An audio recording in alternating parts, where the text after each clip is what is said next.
નમસ્કાર કિસાન ભાઈઓ, આજે હું આવ્યો છું ઉમિયા ફર્ટિલાઇઝરમાં જે કારિયાણીમાં સ્થિત છે.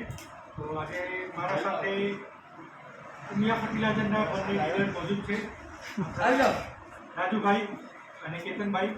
તો હવે કપાસનો અને મગફળીનો વાવેતર થઈ ગયા છે, 90% થઈ ગયા છે. તો વાવેતર થઈ ગયા છે, તો હવે ગોસ્ટાર ક્યારે વાપરવું એ બધાના મગજમાં છે. તો જ્યારે કપાસ હોય, મગફળી હોય, કપાસમાં 40 દિવસ થઈ જાય ત્યારે આપણું ગોસ્ટાર તમે વાપરી શકો, અને મગફળીમાં 30 દિવસ મહિના ઉપર થઈ જાય ત્યારે તમે મગફળીમાં વાપરી શકો. એટલે તમારા કાકડીમાં પણ વાપરી શકો, કોઈ પણ શાકભાજી હોય, મરચી હોય, 25 દિવસ મહિનાના થઈ જાય તો વાપરી શકો. અને આ ગોસ્ટાર તમે આપ્યા પછી શું કામ કરશે? ગોસ્ટાર તમે આપશો તો સફેદ મૂળનો વિકાસ કરાશે, વ્હાઇટ રૂટ જર્મિનેશનનું સફેદ મૂળનો વિકાસ થશે તો એ જાતે ખોરાક લેવાનું ચાલુ કરી દેશે, ન્યુટ્રિશન આપશે, કોઈ પણ પાક હશે એના વિકાસ માટે કામ કરશે. પાણી વધારે હોય એ પીએચ મેન્ટેન કરીને આપશે.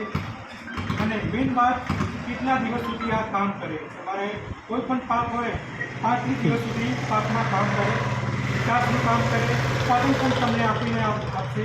અને ફળ તમારા મેચ્યુરિટીને ટાઈમ આપશે તો મરચી હોય કે કપા હોય તો સાઇઝ મોટી કરવાનું કામ આપશે.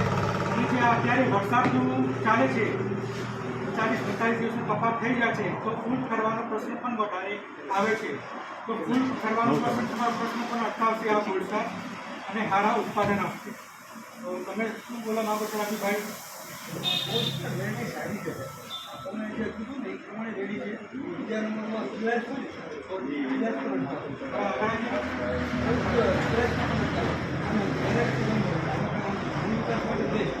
કીરા કાકરી મારતી હતી, ગરજી મારતી હતી, સિંગમાં બહુ ઓછું છે. આ વખતે વાવેતર ઘણું બધું 30-35% સિંગમાં વાવેતર છે. એમાં હતી સરસ રિઝલ્ટ બહુ સારા, એમાં કાંઈ વાંધો નહીં.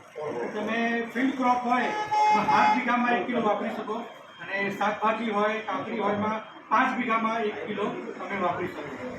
અને તમારા 25 થી 30% તમારા ઉત્પાદનમાં ફેર પડશે. તમે આ એકાડિયા સીડનાનું ગોસ્ટાર વાપરો અને ઉત્પાદન કરો.